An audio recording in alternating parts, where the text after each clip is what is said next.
Hey everyone, welcome back. Ready for another deep dive. Today we're tackling something pretty big, actually. Power and authority. Two concepts we probably don't think about all that often, but Right. They're all around us, though. yeah, totally. We're swimming in them every single day, but But we don't really stop and think about how they work, do we? no, not really.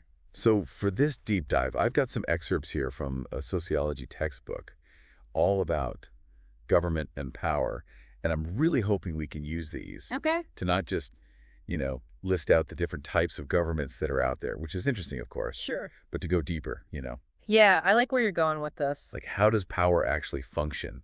What are those, underlying dynamics, both here in the U.S. and, globally? Big picture stuff. It's kind of like if society is a car, we're going to pop the hood and look at the engine. I love that, getting under the hood. Yeah, even if we don't usually think about those parts while we're driving around. Exactly. Okay, so first things first, Right. What is power? Like, the word itself. Oh, getting philosophical already. Well, I always think of that quote, the measure of a man is what he does with power. Gives you Yeah. chills, right? Yeah, it really gets to the heart of it, doesn't it? It does. But, okay, before we get too deep into, the morality of it all, Right. we probably need a working definition. For sure. Well, the textbook leans on Max Weber for this one. Okay, Weber. He said power is basically the ability to impose your will on others. Huh. Sounds simple enough, Right. Straightforward. but I have a feeling it's trickier than that. Right. Oh, definitely. I mean, think about it. If power was only about, brute force, armies, that kind of thing, wouldn't history have turned out totally different? No, 100%. You're making a really key point. Right. Think of someone like Martin Luther King Jr., right? Yeah. Or Gandhi Yeah, powerful figures. led massive movements for change Huge impact. without needing armies or violence. Yeah, so it's not just that top-down, Right. government dictating to people kind of power. Exactly. It can come from somewhere else entirely. And I think that's where, in today's world, technology comes in. Yeah. Big time. Oh, yeah.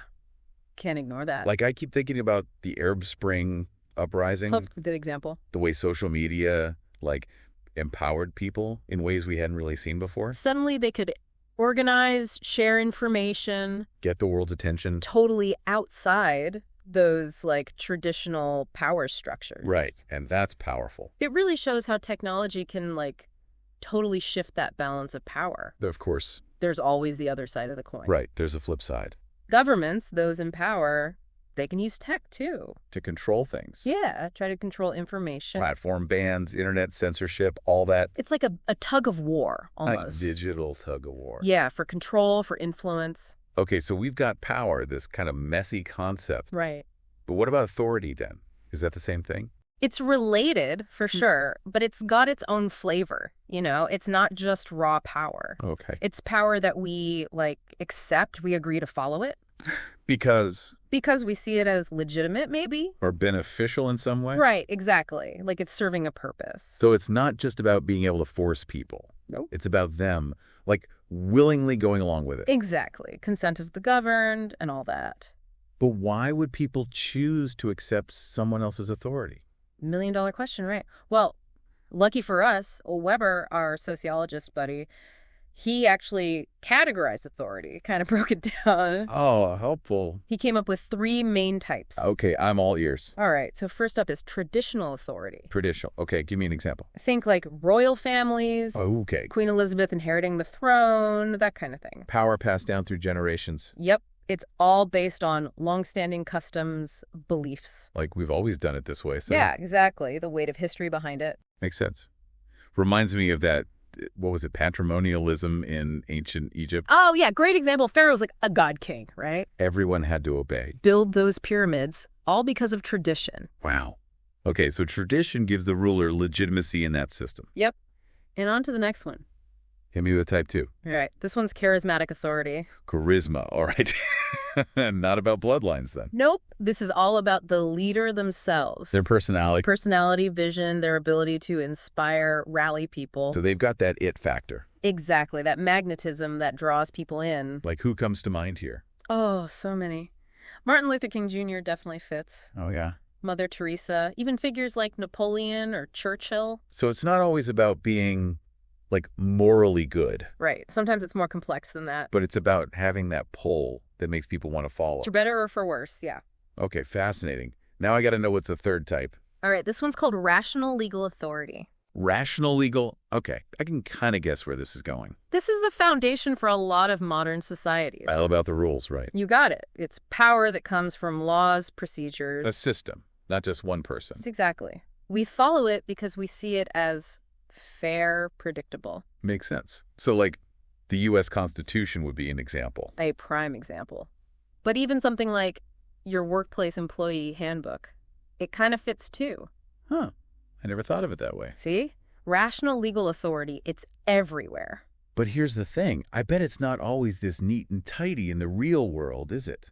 Oh, you're absolutely right. Reality's always messier than our categories. Right. Leaders can blend these types of authority. Oh, for sure. And the way power works, those dynamics, they shift over time. Like a president, they might be elected through legal means, but their personality, their charisma, can give them even more influence. Exactly. It all gets intertwined. It's complicated stuff. It is. But before we dive into the U.S. system specifically, Yeah. I think it'd be helpful to get a wider view, right?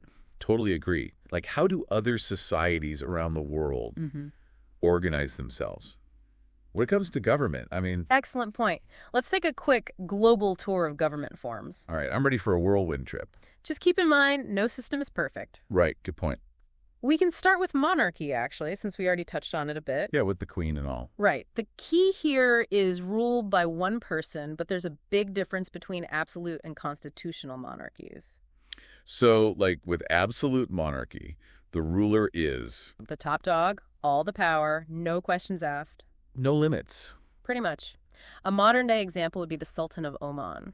Okay. He had, up until recently, total control. Wow. Constitutional monarchies, on the other hand, those monarchs are more like figureheads, you know? They have to follow a constitution. Yeah, gotta share power with elected officials. So Queen Elizabeth II in Canada or the UK? Perfect example. Okay, so monarchy is all about one person ruling, but with different levels of, like, actual control. Exactly. Now, for something different entirely. Yep, me. Oligarchy. Oligarchy, all right. This one can be tricky. Why is that? Because it often hides behind, like, a democratic front. Ah, sneaky, yeah. Basically, it's ruled by a small, elite group. A few powerful people calling the shots. That's it.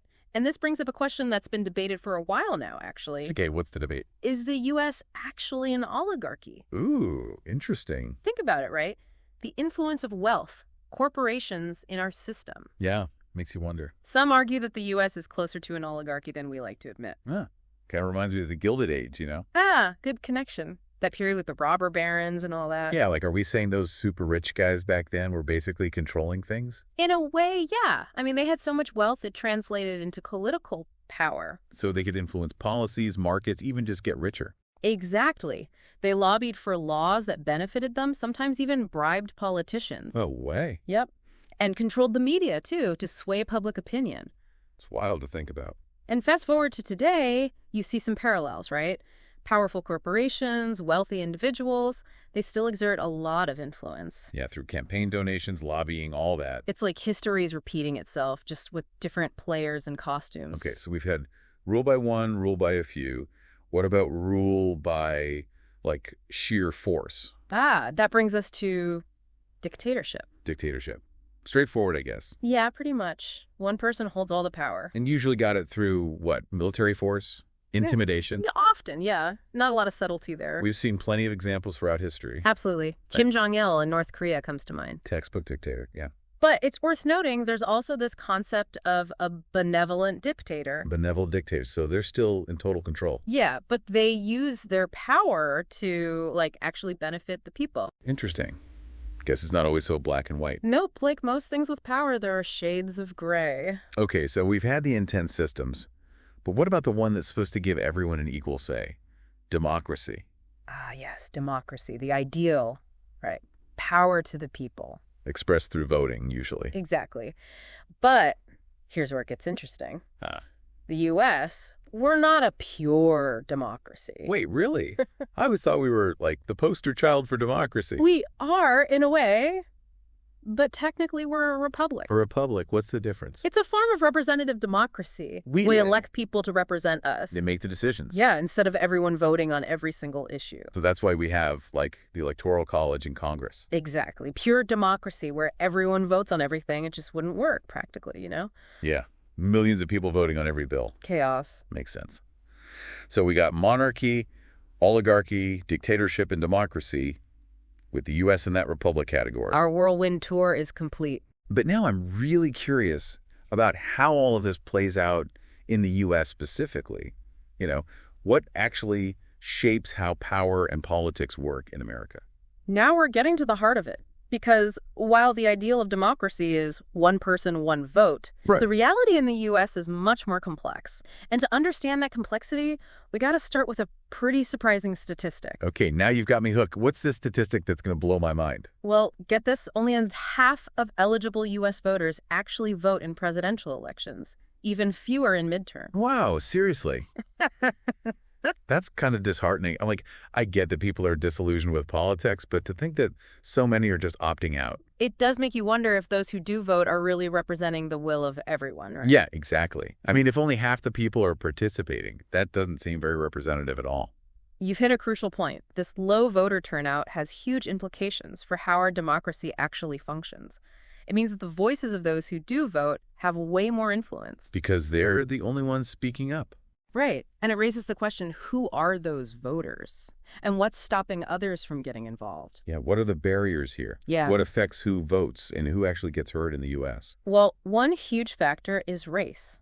You can't talk about voting rights in America without talking about racial equality. Yeah, it's all intertwined. From the post-Civil War era, with Jim Crow laws in the South trying to stop Black people from voting. A dark chapter in our history, for sure.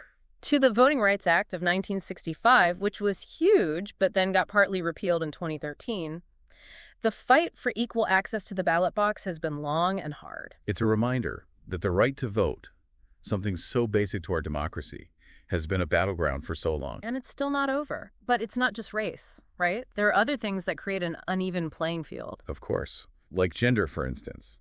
Even though women are more than half the population, Right. They're still underrepresented in Congress. Big time. Which makes you question if their perspectives, their needs are really being addressed in policies. Totally. And then there's class, which I imagine plays a huge role. Absolutely. Socioeconomic status, it affects everything. Do you have the time to vote, considering your work hours, childcare? Do you have the resources to even stay informed about the candidates? Right. And do you even believe your vote will make a difference?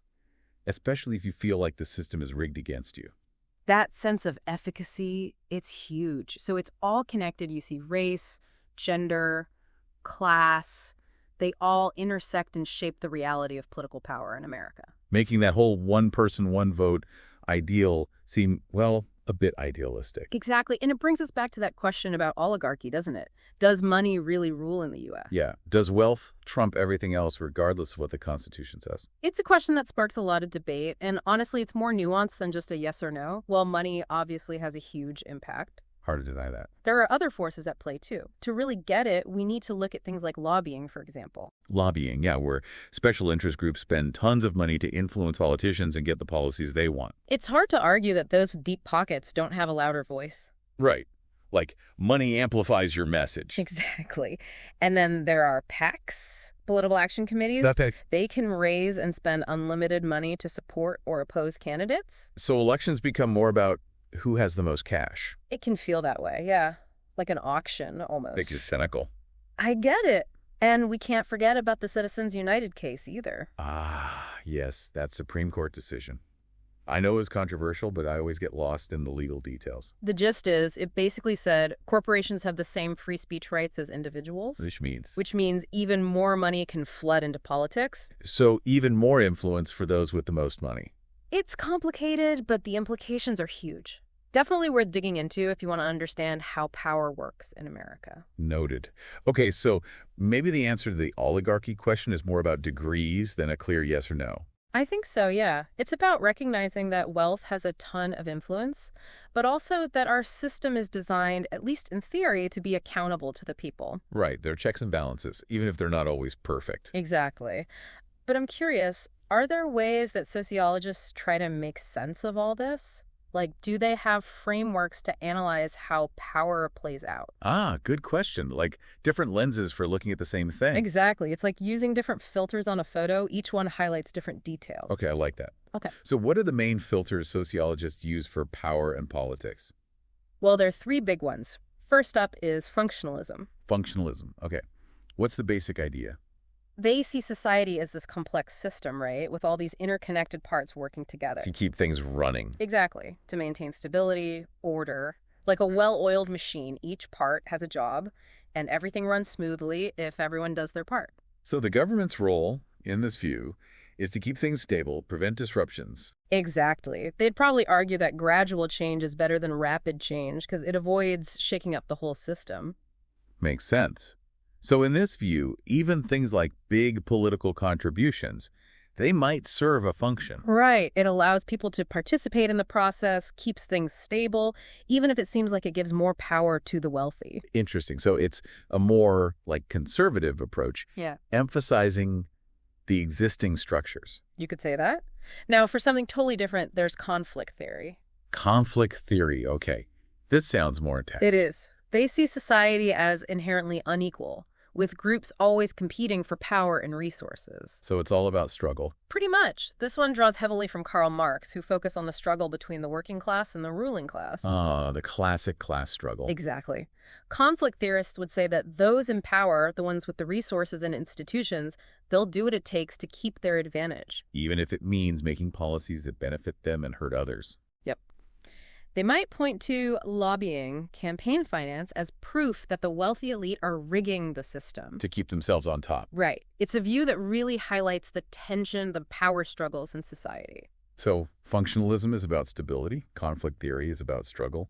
What's our third perspective? This one's symbolic interactionism. It takes a more, zoomed-in approach. Zoomed in how? They focus on how individuals and small groups interact, how they create meaning through symbols and language. So instead of the big systems, they're looking at the little everyday things. Exactly.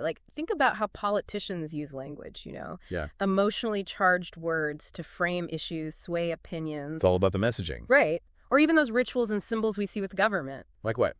The presidential seal, swearing-in ceremonies, all that pomp and circumstance. Ah, so it's about how those things create a sense of authority. Exactly. Symbolic interactionism is all about those subtle ways power is communicated and negotiated. Wow, so we've got these three lenses. Functionalism, conflict theory, and symbolic interactionism. Each gives us a different way to understand how power works. And it reminds us that there's rarely one right answer. Right. Totally. Multiple perspectives can exist, each showing us something different. The key is to be aware of these different views and how they might shape our understanding. Well said. And speaking of understanding, we've covered a lot, from the basics of power and authority to how it gets messy in the U.S. system. It's been a journey. But before we wrap up, I want to bring things a bit closer to home. Okay, I like where you're going. You mentioned earlier that power dynamics aren't just in government and politics, they're in our personal lives too. Oh, yeah, for sure. We might not have constitutions and elections in our families and workplaces, but there are definitely hierarchies, unspoken rules, all those subtle power dynamics. Right. And I think exploring those can give us a whole new understanding of how we relate to authority on a bigger scale. Totally agree. So let's dive into the world of power in our personal lives. How do these dynamics play out in our relationships? And how do they connect to the big systems we've been talking about? Let's get personal. Okay, well, let's start with something universal: family dynamics. Think about your own family who makes the decisions. How do you resolve conflicts? Are there unspoken rules about who gets heard? Ooh, making me think. It's funny how even small things like who controls the TV remote can reflect those deeper power structures. Exactly. And those early experiences in our families, they can shape how we see authority throughout our lives. So like if you grew up with a super strict, authoritarian parent, you might be more likely to accept that kind of leadership later on. It can definitely influence us. And then there's a workplace, another place where power dynamics are all over the place. Oh yeah, bosses and employees, competition for promotions, who gets to speak up in meetings. And those dynamics often reflect the bigger societal power structures, too. Like, Well, if you're a woman in a male-dominated field, you might experience sexism, have a harder time moving up. Reflects the larger inequalities women face in society. makes sense. Or if you're a person of color in a mostly white company, maybe you face microaggressions, feel like you're not being heard. It's all connected to systemic racism. Wow, so those personal experiences with power and authority are intertwined with the bigger systems of power at play. Absolutely. But it's not just about recognizing them. It's about understanding how to navigate them, how to challenge them, and even use them to make things better. Okay, so how do we do that? How do we navigate those power dynamics in a way that's empowering? Well, for starters, it's recognizing that power is fluid, that it's always being negotiated. So it's not static, it's always changing. Right. And we all have the potential to influence those dynamics, even in small ways. Think about times when you stood up for yourself at work or challenged an unfair decision in your family. You're right, we do have more agency than we realize sometimes. Exactly. We're not just passively receiving power, we're actively participating in those systems. And that can be a really powerful realization. Definitely. So as we wrap up this part of our deep dive, the key takeaway for our listeners is to really think about those everyday power dynamics in their own lives, Right. in your family, at work, with friends. Who holds the power? How do they express it? And how can we use that understanding to make things more fair, more equitable? Love it. Because understanding power isn't just about knowledge, it's about taking action. Using what we know to make a difference. Exactly. So to everyone listening, I encourage you to keep exploring these ideas, keep questioning, keep reflecting on how power operates in your world. And keep using that knowledge to create positive change. We'll be right back after a quick break.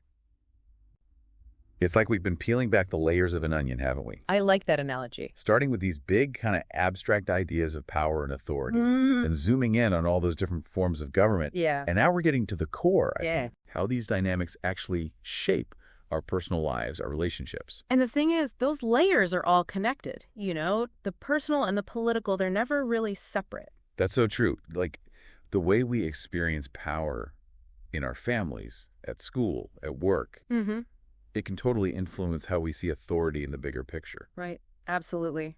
Our personal experiences shape our worldview. Makes me think about those sociological lenses we talked about earlier. Oh, yeah, the different ways of looking at things. Functionalism, conflict theory, symbolic interactionism. Right. But now I'm realizing we can use those same lenses to look at power dynamics in our own lives, not just in government and politics. Exactly. It's like having a new toolkit for understanding our relationships. I love that. So, for instance, how would those lenses apply to, like, family dynamics? Okay, well, a functionalist, they might look at a family and see how the division of labor, like who does what chores and who makes decisions, all contributes to keeping the family stable. Makes sense. Keeps things running smoothly. Right. But a conflict theorist, they'd probably focus on the inequalities within the family.